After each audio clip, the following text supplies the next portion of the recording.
POSTCAST with Access Twins writer, reporter, podcaster. Brandon Warren is back with us today to break down a brutal Twins loss. This was, it sucks to say, I don't like to do this, but it feels a lot like a 2021 early season Twins loss. And another Byron Buxton amazing moment ruined a half inning later. It just sucks, Brandon. What's your instant reaction to this one? Yeah, it's Tyler Duffey playing the role of early season Alex Colomé from last year, and it's not what you want, is what we would have to come away saying about that. But in a lot of ways, just could not take advantage of the starting pitcher not throwing enough first pitch strikes. His slider was electric, and they just could not make enough contact. The strike zone was moving around a little bit, but consistent enough for both sides to where they really didn't have any reason to say they didn't know where it was going to be. But at the end of the day, they just didn't put together enough good at-bats. I mean, 4 hits and a couple other base runners is not going to be enough against most teams, even if you did have the lead late. It looked early on, Brandon, like this was going to be a Twins game. Like this was going to be their game in the first 2 innings. Logan Gilbert throws 50 pitches, around 50. Luis Arraez is a homer on his birthday. Kind of a magical first couple innings, good at-bats. It just felt like it was going to be a Twins win early. And I think that faded into the middle innings, and 16 straight Twins set down, Brandon, in the middle of this game. So they really had no business being in it at the end, but their bullpen, again, like yesterday, kept them in it. Byron Buxton hits a 2-run homer to go up 3-2 in the bottom of the 8th, and they blow it. This would have been a really nice steal opportunity, and they just didn't do it. And it's 1 out of 162. We'll continue to say that. But you pile enough of these up. Like, they could have stolen that game yesterday, I think, at certain points. They could have stolen the game today. It just doesn't feel good.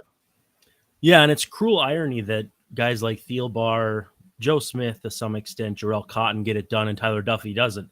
Duffey's been so reliable for this team for a few years now, and, just comes back to bite him. One thing I wonder, though, is if Gilberto Celestino should have been in there for defense in the last inning there. He's a left-handed thrower besides, so on that play, moving to his left would have a more natural angle. That was not a good throw in from left by Nick Gordon. Gordon does not have a lot of experience in left field. I'm not trying to say I'm second-guessing whether Celestino should have been in there or not, but maybe I am second-guessing. I don't know. I'm thinking about it, and I'm like, yeah, natural outfielder probably makes more sense than having Gordon out there in the 9th inning. Yeah, that's a good point. I didn't think about that. Maybe Correa jabbed a little bit on the tag. I know Dick and Justin were talking yesterday about letting, kind of – Adam Frazier had a great swim move, though, to get right over Correa's glove, and Ty France rips one to right field. Tyler Duffey fastball command, Brandon. It feels like the beginning of last year was certainly a problem. The first month of last year, it looked like a problem again today. What'd you think? Do you think he was locating well, or he was just leaving pitches up, or that's what he was trying to do? He was getting popped, especially on the fastball. Yeah, I felt like the breaking ball up too. And if you aren't doing the fastball up with the breaking ball kind of tunneling it or whatever, it's awfully hard for someone with his velocity or lack thereof to be successful from the right side. If you're a righty with funk like Joe Smith, or we saw Sergio Romo today, or just any lefty, a Devin Smeltzer type, those guys that can live in the upper 80s, low 90s. But Duffy's not a 95, 96 mile an hour flamethrower. So he needs to have his entire repertoire kind of in sync. And it's just not there right now. It's fastball not quite going where he wants it to. And if he leaves that knuckle curve up, it's going a long ways. And, just wasn't his day. And he's going to get another chance here probably pretty soon. Maybe not in the save situation. But again, we know that too. Rocco doesn't necessarily care for traditional closer roles. Last year, Taylor Rogers was their best reliever, and he got 9 saves. So I'm still not totally sure who's the de facto quote-unquote closer, but I suspect Duffey will get another shot, and hopefully it turns out better than it did today. 1-run game, and I know you mentioned there's not a set closer in this bullpen. We thought it would be Pagan or Duffey. Rocco goes to Duffey. It's easy to look back now and say, oh, maybe they should have gone to Pagan, who has maybe more closing experience in the last couple of years. Is there any second guessing there? Not for me, just because Pagan hasn't gotten his feet wet here, and he gives up a lot of home runs. So 1-run game, guy who gives up a lot of homers. I mean, you could probably go either way. I'm curious, though, if Joan Duran is going to work his way into that mix pretty quickly, because, again, you don't want to overreact to one game good or one game bad. but he was just so impressive yesterday that it's not inconceivable that by the end of this month, he's working some tight spots in the 8th and 9th, as opposed to a little earlier in games. Some really bad at-bats. Jorge Polanco looks lost. Miguel Sano Mm-hmm. looks lost. Alex Kirilloff is just not there for a lot of this lineup. And even Carlos Correa not having great at-bats. Yep. Buxton gets on the board with the homer, but before then in the last couple, and it's 2 days, it's 2 games, but collectively as a group, they came out of spring training. I think it's another testament to spring training results not exactly leading directly into the regular season, because this offense was scoring 8, 9, 10 runs a game, it felt like, for the last week in Fort Myers. And I worry, Brandon, that this is going to be, and the 2020 team in the shortened season won the division, but I worry that we're going to have a scenario again where when they pitch well, they don't hit, and when they are hitting, they're not pitching, and you kind of mix and match that over the last couple of years. And I felt like it happened again today because this bullpen was awesome, and they wasted another good bullpen performance from, you mentioned, Cotton, Joe Smith. Thielbar comes in, does his job, and I think Rocco managed the game pretty well overall, but they blew it. They blew a Buxton homer, and they blew a strong bullpen performance up until Duffey. Well, we go back to the 2019 season, and the weighted runs created plus for that team was like 114 or 115. And so you expected a good offense in 2020, and they were about average, but the pitching stayed good. Last year, the offense was again about average, and the pitching completely blew up, and that's how you win 73 or whatever games.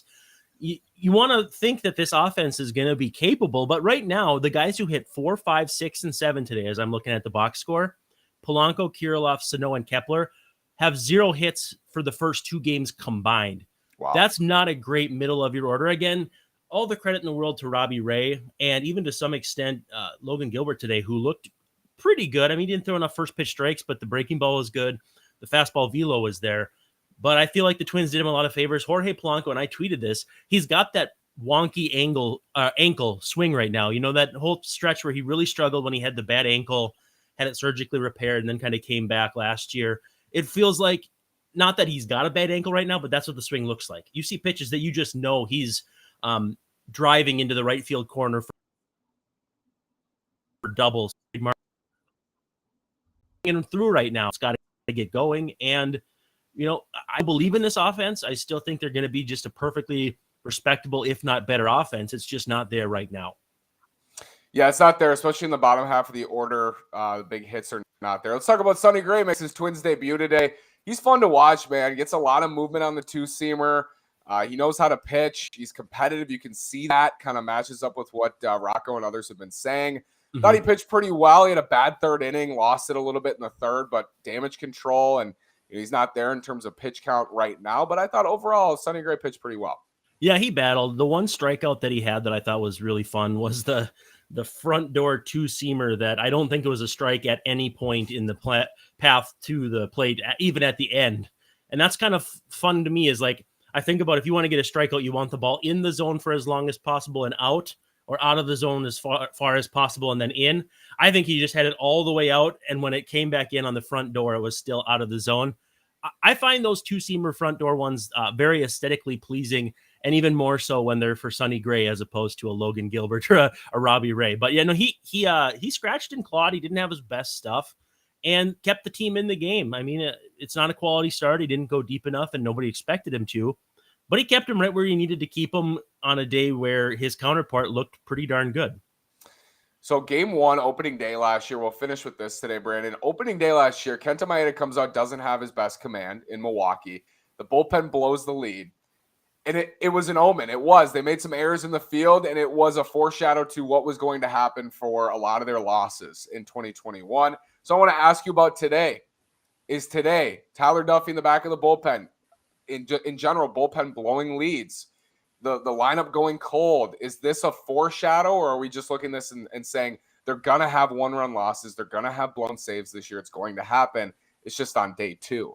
Well, and Buxton had a big home run early last year too. I think it was off. It was either Woodruff or probably Corbin Burns, actually. Yep. So, it is in some respects deja vu, where we're wondering, is this another? Have I seen this story before?